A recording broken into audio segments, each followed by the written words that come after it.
The lights died just as the rain started. Ava slammed the car door and ran up the motel steps, soaking wet by the time she reached the front office. Lightning lit the sky behind her, a flash of white revealing an empty highway stretching into nothing. For a second, it looked like no one had been here in years. She rang the rusted bell on the desk. Ding! Silence. She tried again. Ding! Ding!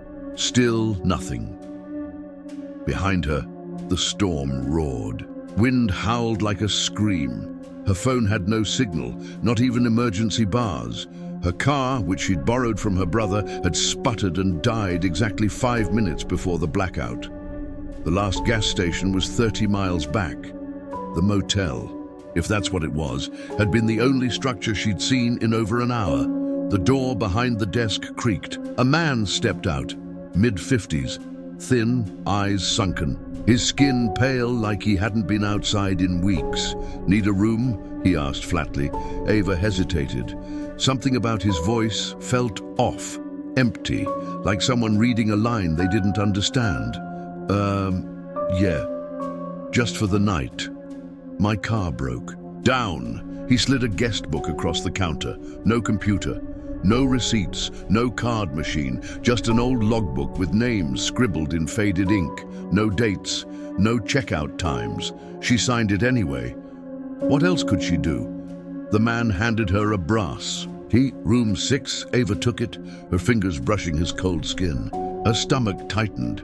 "Wi-Fi?" she asked. "No." "Phone?" He pointed at a payphone in the corner. The cord was sliced in half. Before she could ask anything else, he vanished back into the room behind the desk. No goodbye, no instructions, just gone. She stepped back outside and walked to room 6. The hallway lights flickered as she passed. One of them buzzed loudly, then popped and went dark. By the time she opened her door, the blackout had spread through the whole building. The room smelled like damp carpet and mold. The bed sagged in the middle. A broken TV sat in the corner. No remote, just static. Ava closed the door behind her and locked it tight. She sat on the bed, pulled out her phone, and tried again. No signal. She stared at the blank screen, then around the room. The feeling was creeping in now. That subtle tightening in your chest when something isn't quite right, but you can't explain why. She turned the TV off. Then she noticed it. A second door. It was flush with the wall, barely visible unless you were looking for it. Painted the same color as the plaster, but it had a handle and a lock, and it was unlocked. Ava stared at it. What kind of motel room had a hidden connecting door? She crossed the room slowly, heart thudding and pressed. Her ear to the wood. Silence. No footsteps. No breathing, nothing. She locked it, but as soon as she stepped away, the doorknob turned. She froze. Not fast, just a slow, deliberate twist. Like someone testing it, like someone who knew she was there. She grabbed the chair from the desk and wedged it under the handle. The knob stopped turning. For a while, she didn't sleep. Just sat on the bed with her back against the wall, eyes on the hidden door, heart pounding every time the wind rattled the windows. Around 3 a.m., the lights flickered on for 2 seconds, just long enough for her to see the shadow of feet beneath the secret door. Then darkness again. She didn't remember falling asleep, but when she opened her eyes, the chair was gone. The hidden door was wide open, and there were wet footprints leading into her room and back out again. Ava screamed. She grabbed her backpack and ran out into the hallway. No one at the front desk, no sign of the man. The office door was open. Inside, she found a room filled with driver's licenses, hundreds of them pinned to a wall like a trophy collection. Men, women, kids, all ages, all missing. Her legs nearly gave out. She backed out of the office and into the parking lot. Her car was gone, so was the road, where it should have been. Just trees. Nothing but dense, dark woods stretching in every direction. Like the world had folded in while she slept. She turned in a circle. The motel behind her now looked different, older, cracked, as if it hadn't been touched in decades. The paint was peeling, vines were crawling up the walls, windows were shattered, and above it all, the old wooden sign now read, "Closed since 1973. Ava ran into the woods." Into the dark, she didn't stop until her legs gave out. That's when she heard the footsteps behind her, but when she turned, nothing was there, only the sound of slow breathing in the trees. 1 year later, Sheriff Ron Briggs stood outside the ruins of the motel. The place was scheduled for demolition in a week, but he'd heard the rumors. Hikers had seen lights in the windows. One kid even claimed to have checked in last summer, said a woman helped him escape. They found the boy half dead from exposure 5 miles from here. He kept repeating one name, Ava. No one named Ava had ever lived in town. No one by that name had checked into the old motel before it shut down. And yet, Briggs walked the hallways, flashlight in hand. The place smelled like death. He reached room 6. The door creaked open, empty. As expected, but on the wall in deep red, someone had written, "I'm still here." Ava didn't remember how long she ran. Branches tore at her arms. Mud swallowed her shoes. The forest around her felt wrong. Too quiet, too dense. The trees seemed to shift when she wasn't looking, but the one thing that kept her moving was the memory of that hidden door opening and the footprints.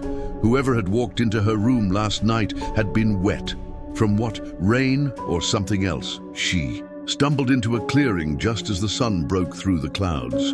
Her jeans were ripped, hair clinging to her face with sweat.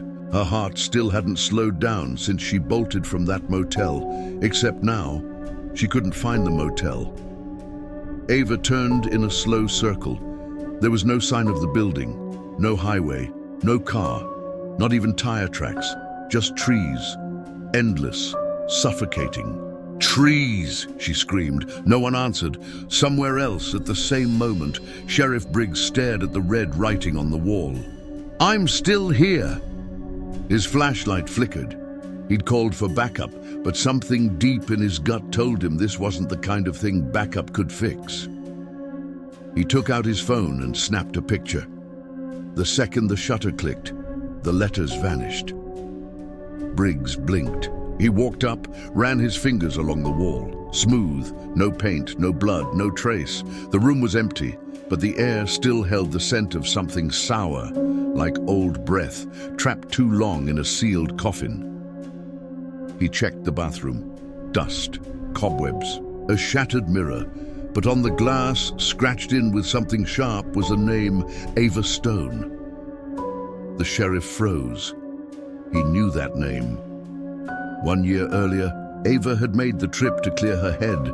She hadn't told anyone why, not even her brother, Caleb.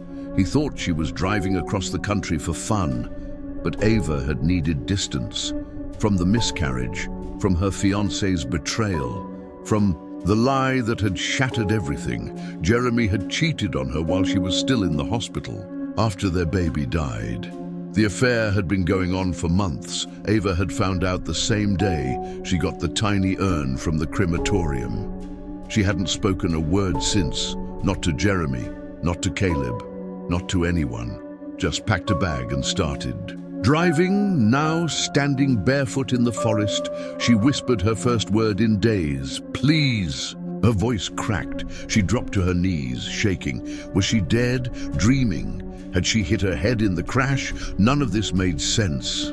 Then, a noise, low and mechanical, a buzzing.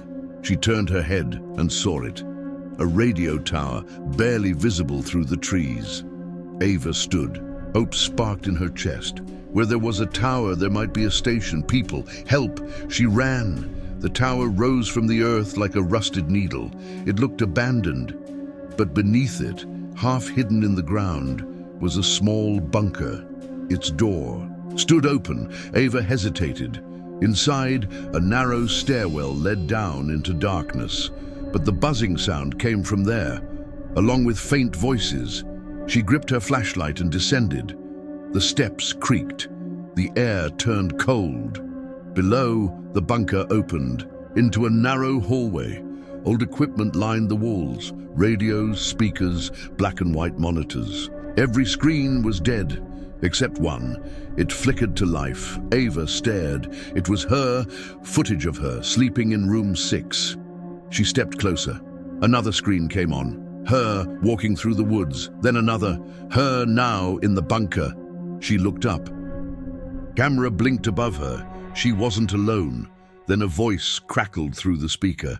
"Ava, we've been waiting for you." Her blood turned to ice. "Who are you?" she whispered. The voice didn't answer. Instead, a different sound came. A woman crying, gasping, whispering, "Help, help me." It wasn't a recording. It was live. The voice was hers, from inside the wall. Sheriff Briggs was still staring at Ava's name in the mirror when his phone rang. He picked up. "Ron, it's Cassidy. I pulled the records on that Ava Stone name you asked about." Briggs walked outside the room. "What did you find?" "She's missing. Went off-grid exactly a year ago. Last known location, near Hollow Creek. That's 30 miles from here, I know. But get this. I found a report from the 80s. Same name, same disappearance. Another woman, same age even, vanished near this same motel, also during a blackout." Briggs stopped walking. "That can't be coincidence." Cassidy's voice dropped. "I checked further. Same. Name shows up every decade, going back to 1953. Always during a storm. Always near Hollow Creek." Briggs stared at the woods. "What the hell is this place?" Ava pressed her hands against the cold metal wall. "Hello? Is anyone there?" The woman's voice came again, louder this time. I don't know. How long I've been here?" Ava turned. There was a small access panel behind the desk. She pried it open. Inside was a narrow crawl space. She squeezed through, heart racing, flashlight flickering. The voice guided her. Left, right, another left. Finally, a door. She pushed it open. The room inside was filled with dozens of old TV screens, each showing footage from different decades. One showed a woman in 1950s clothes, trapped in room 6. Another showed a man from the 70s, writing help on the walls. A third showed a child crying in the woods. All of them were Ava, or someone like her. Same face, different clothes. Different years, she stumbled back. Then a screen lit up with live footage again. Room 6, the bed, and on it, her own body, sleeping. But she was wide awake. She was in the bunker. She wasn't imagining it. She was in 2 places at once. She screamed. The lights in the bunker blew out. Briggs heard the scream. It echoed through the woods. He pulled out his gun and followed the sound. Branches snapped. Something moved beside him. He turned. "Who's there?" No answer. He reached a clearing and stopped. There it was, the tower. Just like in the old photos from the 1960s police archives, the ones marked with "Do Not Release." The bunker door was open, and written in dirt on the ground were the words, "You can't save her." Ava was running again. The bunker twisted in impossible ways. The hallways changed behind her. No matter which direction she went, she always ended up back in the same room, the one with the screens. But this time, they were all blank, except when a man's face appeared, the motel manager. His voice crackled through the static. "You signed the book." Ava shook her head. "I didn't know. You checked in, you're ours now." She screamed. The screen flickered. Another voice came. In behind her, soft, broken. "Ava," she turned. It was her, not a reflection. Not a video, a second version of her.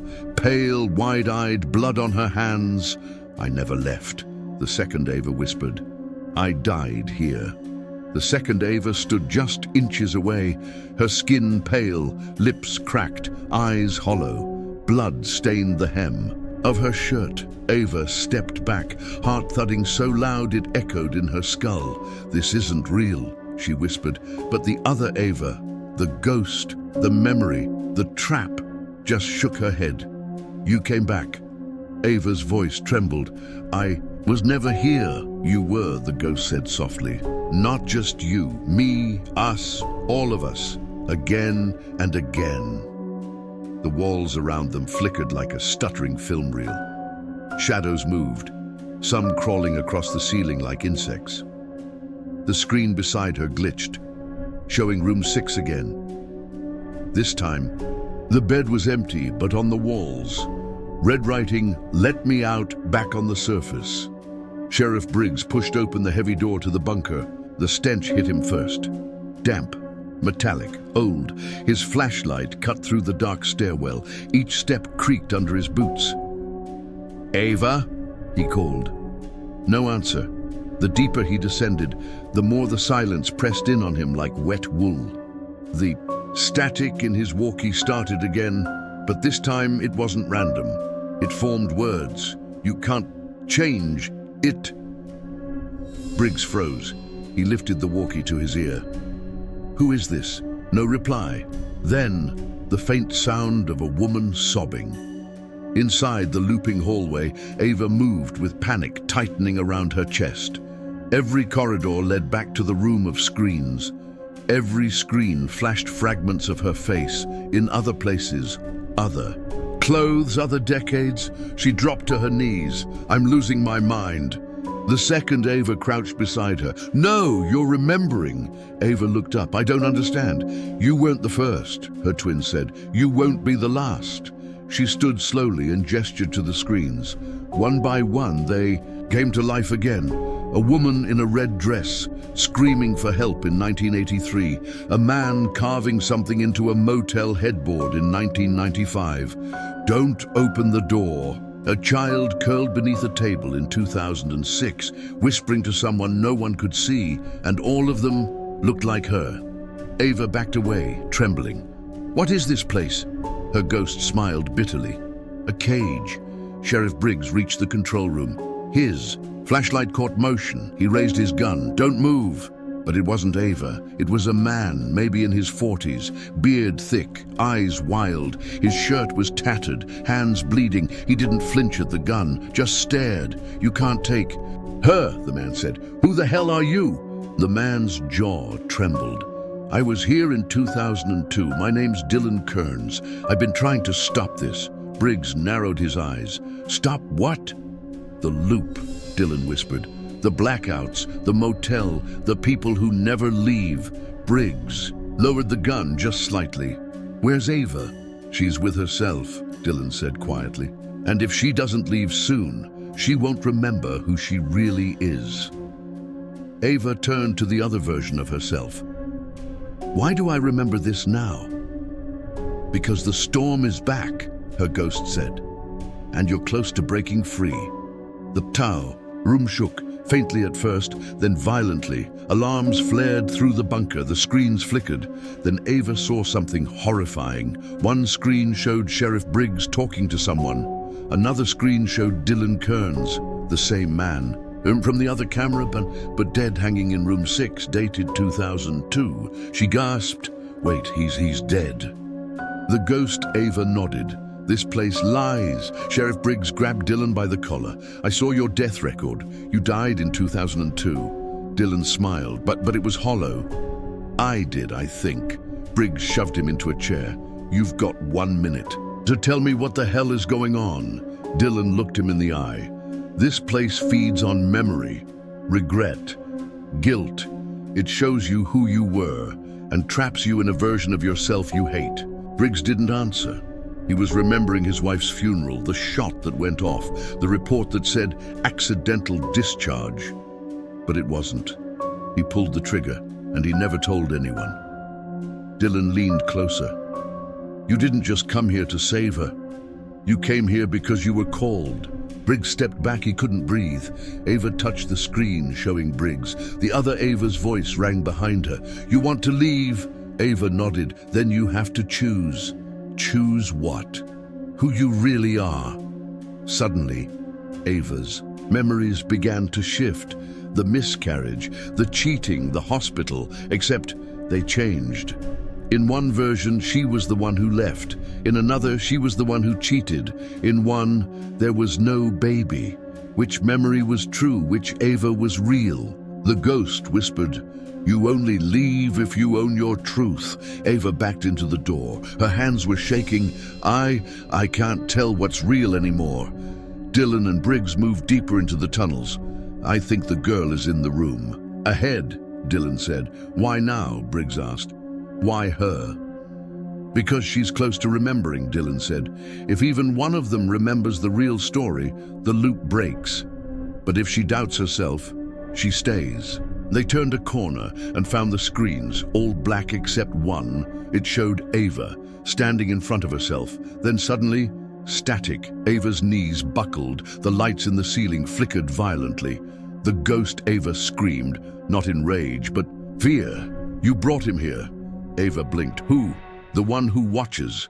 Suddenly the screen showed a new face, no eyes, a wide grin, a figure in the shadows. A man in a black raincoat, standing just behind Ava in every timeline. He'd been there all along, in every version of her, watching, smiling, feeding. "Who is that?" she whispered. The ghost turned to her. "You already know." Back upstairs, the motel's neon sign flickered violently. "No vacancy." A family of 4 pulled into the parking lot, unaware of the blackout approaching, unaware that no one who checked into room 6 ever left the same. Inside the room, something moved beneath the bed, watching, waiting, smiling. The room spun. Ava's knees buckled as the air around her thickened like smoke. On every screen, the man in the raincoat stood closer. He had no eyes, no mouth, just a wide, grinning face that never moved. "You know him," the other Ava whispered. "Why is he always there?" Ava asked, her voice shaking. The twin didn't answer. She just pointed to one final screen, hidden in the corner. It was older than the rest. Grainy, yellow-tinted like it came from a VHS tape. It showed a girl, 8 years old, sitting in a corner. Crying, Ava leaned in closer. That little girl was her. 16 years earlier, Ava had come here once, not as an adult. Not as a woman trying to escape heartbreak, as a child. In the middle of the night during a storm, her mother had driven off the road on this very stretch of highway. They'd taken shelter in this motel. Room 6. She remembered the creaking bed, the flickering light, and the man in the corner. "I thought he was a dream," Ava whispered, but he hadn't been. He was real. She backed away from the screen, but the other Ava stepped in her path. "You were meant to forget," the ghost said. "It's how he survives." Sheriff Briggs stared at the wall of black monitors. The static was gone. Now they were all mirrors. He looked into them and saw different versions of himself. One where he turned himself in after the shooting, one where his wife survived and left him anyway, one where he never joined the force at all. Each version looked emptier than the last, until the final screen.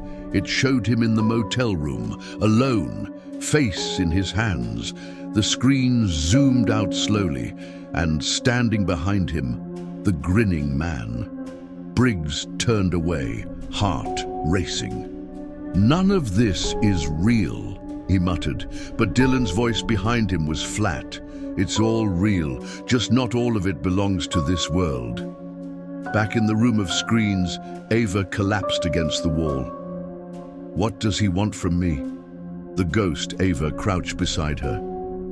"To feed on what? Memory, regret, pain, whatever you've buried," he unearths. Ava's breath caught in her throat. "That baby." Her voice broke. "It wasn't his, the man I married. It wasn't his." The ghost didn't speak. Ava's face crumpled. "I was going to tell him after the baby was born, but when I woke up in the hospital and the nurse said she was gone, she broke off, trembling. I let him believe the grief was ours, that we were in it together, but it was never his to mourn," the ghost whispered. "And now it's yours, alone." Ava slammed her fist against the floor. "Why show me all this? To punish me? No," the ghost said. "To see if you're strong enough to carry it out." "Carry what out?" But the ghost didn't answer, because the lights flickered again, and from behind the screens, Footsteps, slow, heavy, deliberate. Dylan's hands shook as he handed Briggs a faded blueprint. The bunker was built in 1965. Government experiment. Psychological endurance tests. They called it the Reflection Lab, but it got shut down after 5 people disappeared. Briggs skimmed the blueprints. "There's a way out," Dylan pointed. "One door, but it only opens from the inside of the memory loop." Briggs frowned.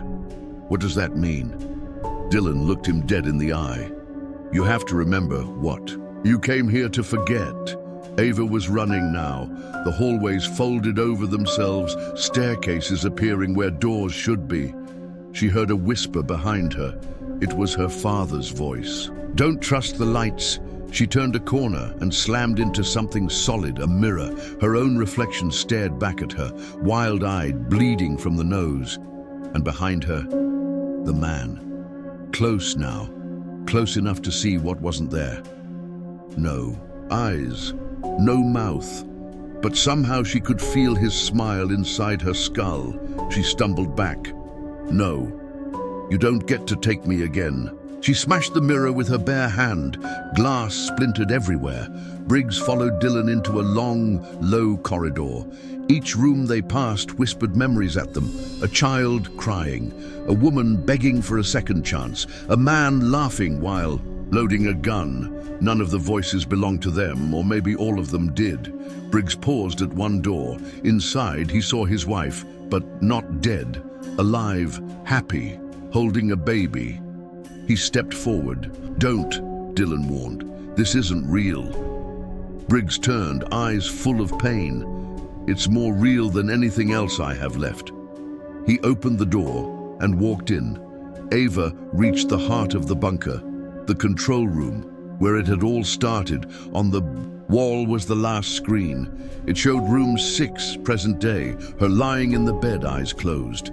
Breathing, she stepped closer, and her ghost spoke behind her one final time. "If you want to leave, you have to wake her up." Ava touched the screen. Everything turned black. Inside room 6, the lights buzzed. Ava gasped awake, as if yanked out of drowning water. She sat up, dizzy, heart hammering. Someone was beside the bed. Dylan. "You remembered," he whispered, amazed. Ava looked down at her bloodied hand. "I think I did. Then we have to go." The lights went out. In the dark, Ava reached for Dylan's hand, but what she touched wasn't flesh. It was cold, wet, breathing. The lights snapped on, and standing in front of her, Sheriff Briggs, but his face wasn't his. It was the grinning man. Room 6 wasn't empty anymore. Ava froze. The man who stood in front of her wore Briggs's uniform, but not his face. The thing wearing him smiled with no lips, no skin, no soul. "You remembered too much." It rasped. Ava backed toward the bed, hand shaking as she reached for the lamp. "I'm not afraid of you anymore." The thing took a slow step forward. "That's the problem." She swung the lamp.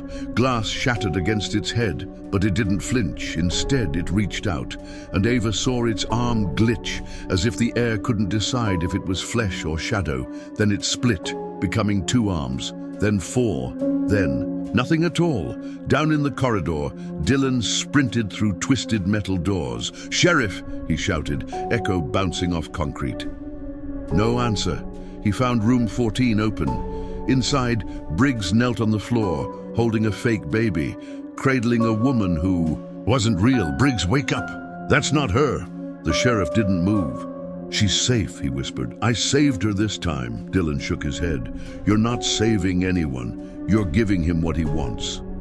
Briggs looked up, and the baby in his arms blinked. With black, empty eyes, Ava stumbled into the hallway.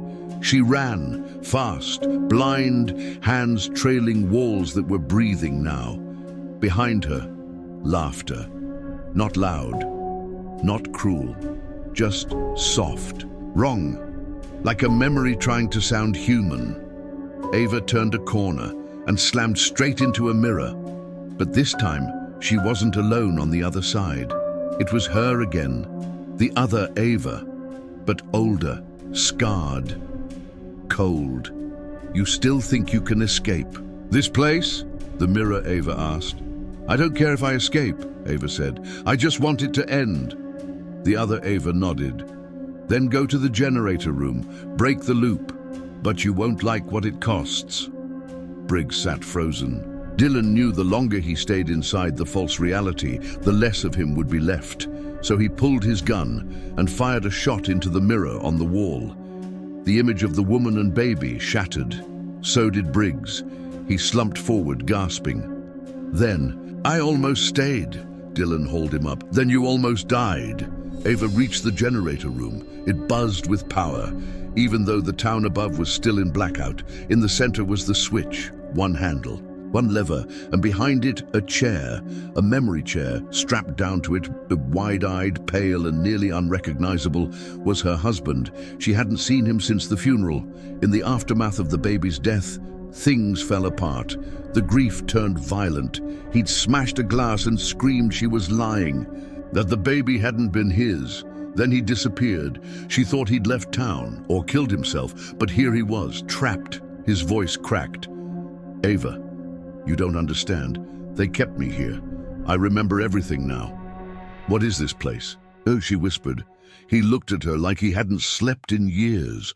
A machine, it feeds off guilt. That night the power went out. I tried to run, but I blacked out, woke up here. Again and again. Why didn't you tell anyone? They showed me your memories, the baby, the truth. I saw everything, but I didn't hate you. Tears filled his eyes. I just wanted to forget. Behind her, a voice murmured, or you. It could stay. She turned. The man was back, only this time he looked just like her father. You remember me now, don't you? Ava's knees buckled. I was 8. You were in the motel. You said you'd protect us. I lied. The thing smiled. You took my mother, she whispered. He nodded. She screamed so beautifully. The lights began to flicker, and the thing stepped closer. You pull the lever, you free him, but you'll stay. Ava's head shook. No. Someone has to keep the machine running. That's how it works. You wake them by taking their place.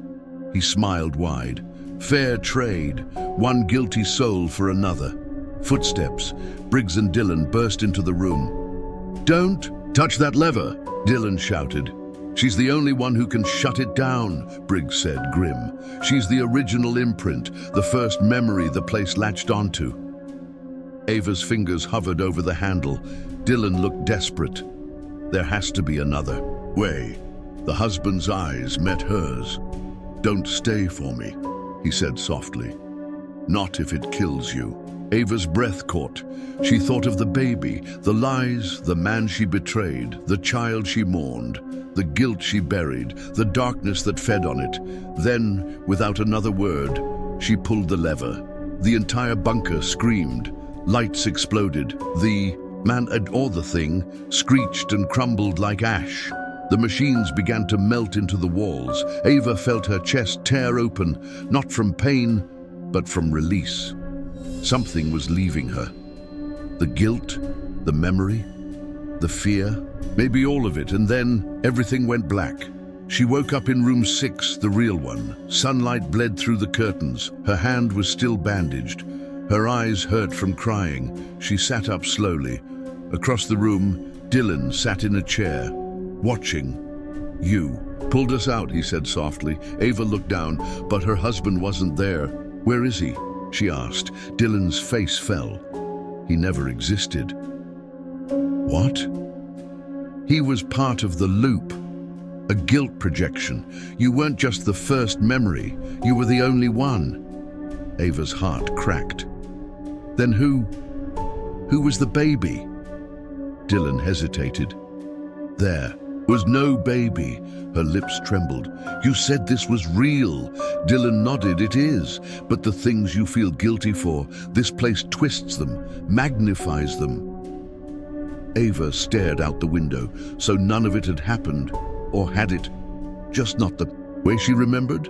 Then why do I still feel like I lost everything? Dylan stood. Because maybe you did. But now you have a choice. He handed her a set of motel keys. Room 1, a new room, a new day, start over. She stood at the door for a long time. Then, slowly, she dropped the keys. and walked away. Ava didn't speak for hours. After leaving the bunker and its illusions, she walked into the town's morning silence, like stepping into a world that had moved on without her. The sky was pale blue. A faint breeze danced through. The trees, it felt wrong, too normal, too untouched. No one asked where she had been. No one mentioned the blackout. No one remembered a thing except her. Dylan found her at the diner. She was sitting in a corner booth, coffee untouched, staring out the window like she was trying to spot something she'd left behind. He slid into the booth across from her. She didn't look at him. "You said he didn't exist," she said finally. Dylan sighed. "I don't know what's real anymore. I only know what the machine fed us." "He kissed me once in that room," Ava said. "Held my hand, told me I wasn't alone." Dylan didn't respond. He was kind and cruel, but he was real to me. And now he's gone. "I think," Dylan said gently, "he was the part of you that still believed you deserved love.